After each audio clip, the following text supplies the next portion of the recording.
Tuesday, August 9th. You're listening to Weather with Enthusiasm.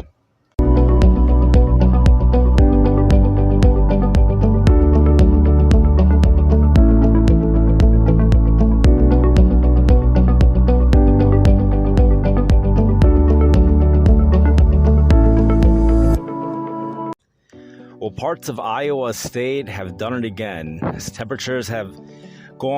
Dew point temperatures have gone to 81 degrees, and that's just from randomly looking at some of the cities that the National Weather Service offers official forecast information. Not so many cities, actually, where you have accurate dew point information.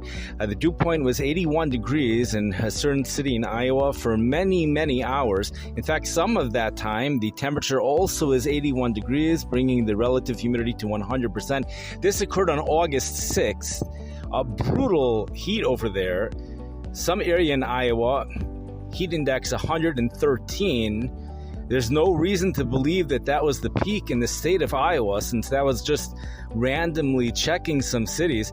113 degrees as the peak heat index, as this heat and humidity finally came to an end earlier in the day on Monday.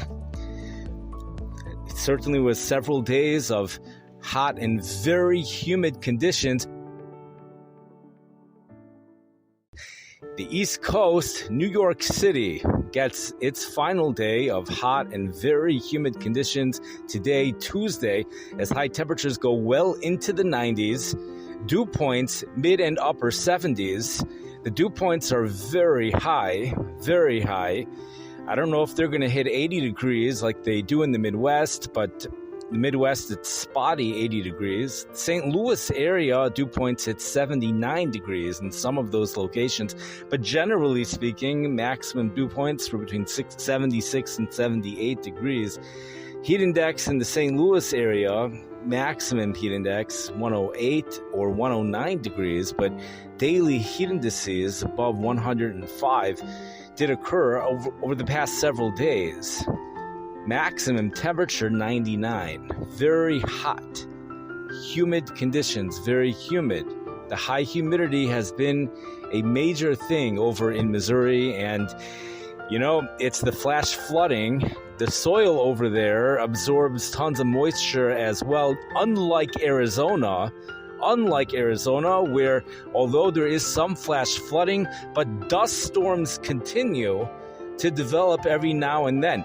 There was a little bit of a break of the monsoonal moisture over in Arizona over the weekend, but that has come to an end. The high pressure system responsible for this flow, the east flow from the Gulf of Mexico to Phoenix, Arizona, bringing showers and thunderstorms, probably a lot less than what the forecast indicates, is moving just to the northeast of the four-cornered area, and that's going to bring back that monsoonal moisture for the next couple of days as we see those dew points rise back into the 60s. I don't think it's anything phenomenal like we saw a couple of weeks ago. I don't think it is, although that, it hasn't been anything phenomenal over the past few days. In fact, in the afternoon, they've been getting a dry heat. Temperature even hit 108 degrees because of that over the past couple of days. The humidity did come back, but only a moderate form, and we'll have to see what happens later on this week. If that phenomenal humidity actually does come back, what happened a while back, quite interesting, but the monsoonal moisture does continue for that area. Flash flooding for parts of Arizona due to that. The St. Louis area, until about 2 a.m., the St. Louis area, thunderstorms, possible flash flooding, torrential downpours are possible for another, it's very early in the morning right now, Tuesday, August 9th, actually. We're not even holding at 2 a.m. yet, so there still is some time before the storms kind of die down. Those storms are expected to die down as that front moves south of St. Louis. And not only will the front move south, it's going to move well south of St. Louis. So even the rain that develops just to the north of the front, even that will probably remain south of St. Louis, but very close to the St. Louis area on Tuesday. We're going to see cooler and drier conditions gradually filter into the area over the next couple of days. Now, this heat and humidity, as we mentioned, moves off to the East Coast. Now, in the East Coast, you look at the forecast discussion from the various National Weather Service.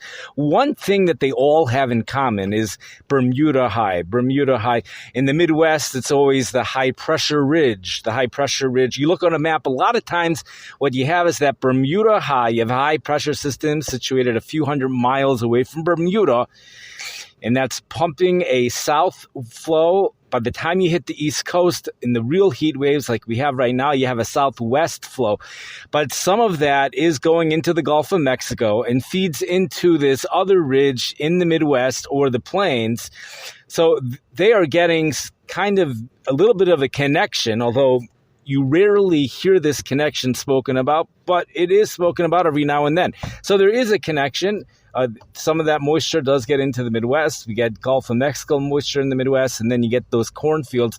And this time around, even without the cornfields, we're seeing high dew points. But the Iowa cornfields have taken over, it looks like, as dew points have gone into the low 80s over there.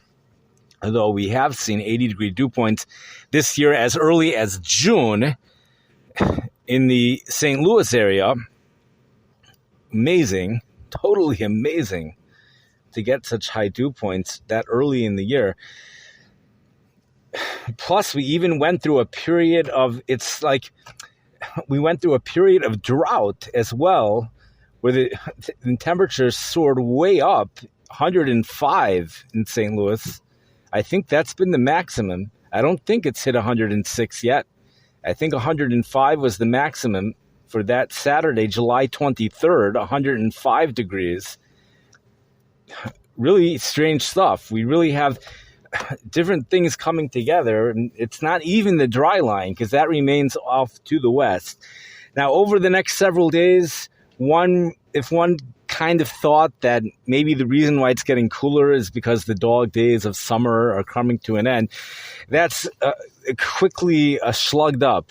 You quickly see that that's not correct as you see North Platte, Nebraska temperatures, according to some of the computer models, 4 straight days of triple-digit heat. But the European computer model shows high temperatures, mid and upper 90s for 4 straight days for North Platte, Nebraska. And what's amazing over there is they're under a south flow, even a southwest flow, bringing brutal heat to the city. And it's just on the border. It just always looks like that front's about to push through North Platte, Nebraska, but it never really does for quite some time. It's an extended spell of heat. Despite the fact it barely makes it in at times, but the south flow does continue. So the models better be accurate or else there could be drastic changes in those temperatures. But the models are accurate. There's high confidence in the situation over there. We don't have a lake like here in the Chicago area where you don't really know what's going to happen next. Chicago saw its share of high humidity over the past couple of days. That high humidity also occurred in combination with high heat on Saturday this past Shabbos as temperatures soared into the mid-90s, both at O'Hare Airport and Midway.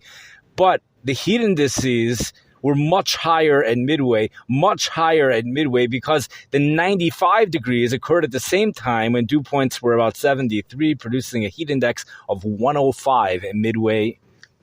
Nothing close to that at O'Hare Airport. Around 100, maybe a little bit higher than that. But 105 is a new threshold. It's a lot of places start to issue heat advisories. Some areas like New York City starts to issue a heat warning.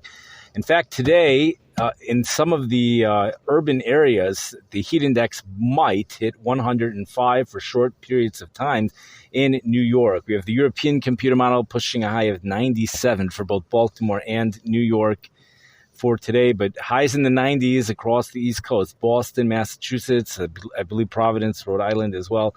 And the entire East Coast, unlike previous situations that I have seen this summer, this time around, the entire East Coast is really under the same flow. It's just the same flow. It's a solid flow, southwest flow.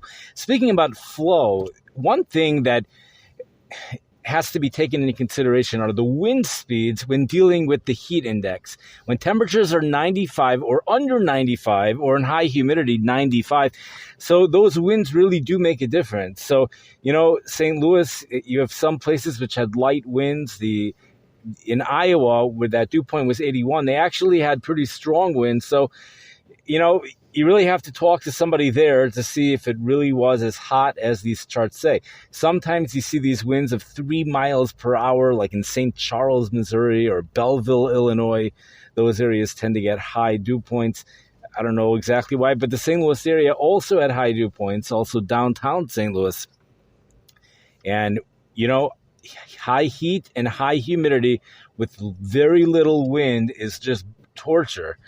But once you get that wind, there's a chill in the air, unless the temperature is higher than 95 degrees. So in that case, as we've mentioned many times, the wind, if you haven't heard this before, it's going to be a big shocker to most people. If you have heard it, of course, it's not a shocker, but the wind makes conditions feel hotter when temperatures are higher than 95. The only time really that makes a big difference, number one, is if a person's swimming and they just get out of the swimming pool. So that wind, if the temperature is higher than 95, really dries a person off, and they feel warm, no matter how wet they are. Okay, number two is motorcycle racing, and temperatures higher than 95 is really dangerous. You have winds that are very strong. That occurs in Kansas every year. They have much bigger problems with heat-related stress and illness in windy conditions, temperatures higher than 95, than years where you have high humidity, and that's by motorcycle races. So over the next several days, we have a high pressure ridge. That heat starts to rebuild again in the plains. We see consistent highs return into the mid and upper 90s. Unbelievable. According to the European computer model for Kansas City, Missouri, where St. Louis consistently seems to stay under 90, seems to do that. Now, we'll talk about in a moment why, but Kansas City sizzles at 97 degrees. And we've mentioned, Kansas City also tends to get the humidity. You have North Platte, Nebraska, they tend to not get the humidity, so temperatures could really shoot up over there. So, you have heat building all the way up there. So this is just, just the weather patterns changing for the next couple of days. No real indicator of anything from fall. The only thing which sounded like that, it was when the Baltimore National Weather Service decided to mention that dew points might be dropping into the 40s after this cold front hits over there. That's quite low. Dew points in the 40s. Dew points nowhere near that here for most of the Midwest. I don't know about the upper Midwest, but dew points remaining in the 50s and 60s, even after the cold front moves through. We're going to see a return to southwest flow of heat and humidity back to even into the Chicago area by the latter part of the weekend. So this high pressure ridge eventually does make it once again, not just to St. Louis. That's no chiddush over there. Nothing new about that. But the Chicago area also gets into the action once again. I don't know how warm it's going to be over here, but we're going to see also those chances for thunderstorms start to increase. A big thing right now is the flash flooding. It's a very big thing, and that's something which just, it started in spring, then it went away, and then it started again, and it's just been constant, and it's over the same area. To me, it kind of reminds me of the situation in 1993, where I remember there just being a front just over the mid-Mississippi Valley and just continuous heavy downpours on a daily basis. So we have stuff like that going on. Typical early August weather pattern for the southeast part of the United States. Daily afternoon thunderstorms. That's just typical stuff for over there. The monsoonal moisture, I can't really tell you if it's typical or not. It seems like maybe it's more consistent than usual, but that could also be that in the past many years we've had such droughts over there that maybe this year is actually closer to normal. Can't really say. We have also heat building. An area where we did see temperatures in the hundreds was in the Pacific Northwest. Colorado going well into the 90s, probably a few 100-degree temperatures there for today. The part of the country that's going to see rain and thunderstorms today is significantly larger today than it was yesterday on Monday. It's really going to cover the mid-Mississippi, well, just south of the mid-Mississippi Valley, and then going really from Texas all the way up to the East Coast. You know, the front eventually does move through the New York area by early evening today. That's 6, 7 o'clock today. So thunderstorms are a good possibility. Probably not severe. Maybe, you never know with the severe, but there's not a lot of tornado stuff and stuff like that. It's not really favorable for that, but torrential downpours is always a possibility. I would think damaging winds as well, but there's not really much talk about that. Baltimore as well, but for Baltimore, it's not really happening until Wednesday. That's when the front really moves through over there. Temperatures might not hit 90 Wednesday, but the humidity is going to be really high, and temperatures might hit 90, but the front moves through. The Baltimore National Weather Service has a very different description of the weather map than the New York City National Weather Service. So I guess to solve the problem, you can just look at the weather map yourself. They have the city going under two cold fronts. They have two cold fronts, but the second one, they say, is a strong cold front, will push through Baltimore over the weekend, and dew points will be dropping into the 40s. The New York National Weather Service tells us that the cold front moves through on Tuesday, but that front, a low pressure system, a wave of low pressure, which rides along the front, is going to try to push that front back north towards New York Wednesday or Thursday, especially Thursday, and then that front finally moves on south, so the cooler air comes in after that. So, they have that little piece of information in regards, I guess that's front number one. That's not going to be the strong front. Can't be. That can't be the strong front. So, because that front is, that front is supposed to dissipate. The New York National Weather Service tells that front's going to dissipate or weaken, possibly even dissipate on some point. The heat and humidity will pretty much remain around until, I guess, that second front, that's the stronger front, that moves through and brings cooler and drier conditions with high temperatures, upper 70s to low 80s for New York for this upcoming weekend. And then the warmth and the humidity return to the New York area as the southwest flow returns, just like it does here in the Midwest. We are starting to get more of a something more normal these days, where the weather goes from west to east as it is supposed to do. For a while, we were not seeing that. The East Coast was escaping heat wave after heat wave. But in recent times, and it looks like over the next couple of weeks, at least for the next week, we're going to see weather moving from west to east. We have the heat and humidity in the plains, and then that moves over to the mid-Mississippi Valley, even into the Chicago area. It doesn't just stay in the mid-Mississippi Valley, it moves to the Chicago area. It's stuff that would be happening like in spring, and you have the weather, it goes from west to east. So that's what we have here developing. The St. Louis area, the reason why temperatures are not going to be getting into the upper 90s as of now is because of something called the backdoor cold front, where usually these high pressure systems that come off the Great Lakes, they stay far enough east that they do not affect the St. Louis area. There really isn't, the word usually, I guess, really depends on the summer and the time of the year. So St. Louis is close enough this time around to that high pressure system where they will be getting some of that cooler air, and Kansas City is far enough away where the heat will continue for that area. The reason why Phoenix continues to see triple-digit heat, even with the monsoonal moisture, is because of the drying out that occurs in the afternoon. Nonetheless, temperatures over the next week are expected to be either near normal or slightly below normal, but that still brings temperatures into the triple-digit area. As mentioned before, we did see a high of 108 in Phoenix over the past few days.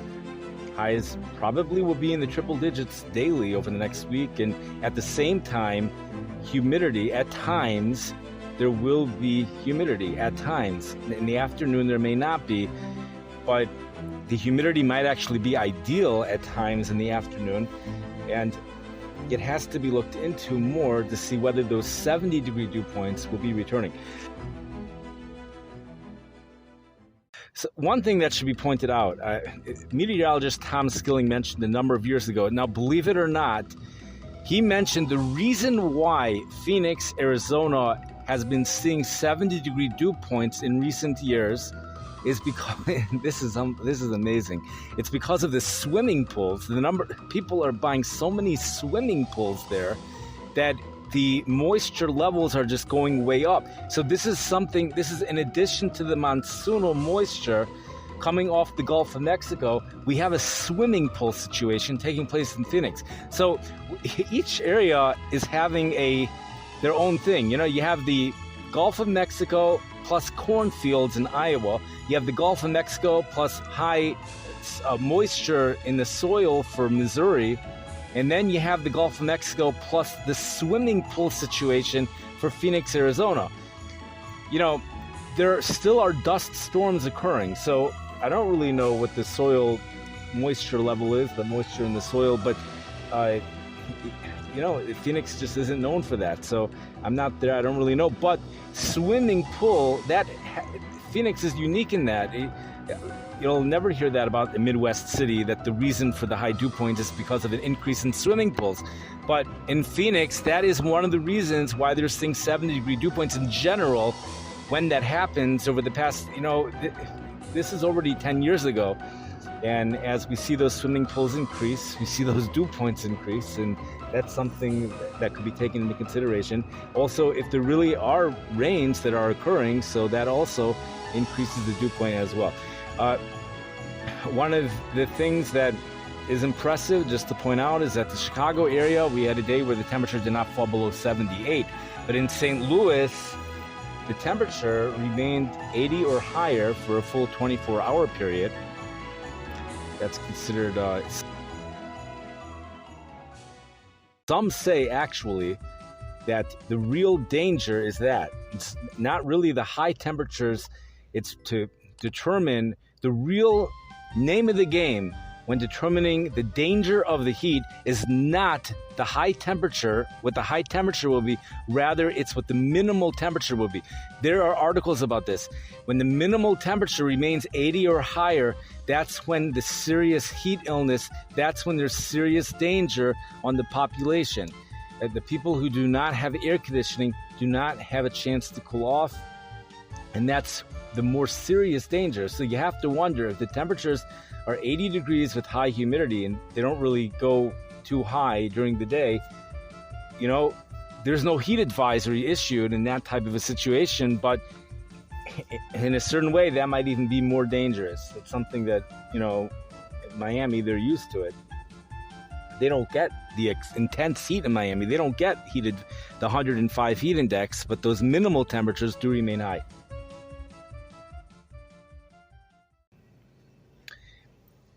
Anyways, I wish everybody a wonderful night. Thank you for your interest in listening, and enjoy.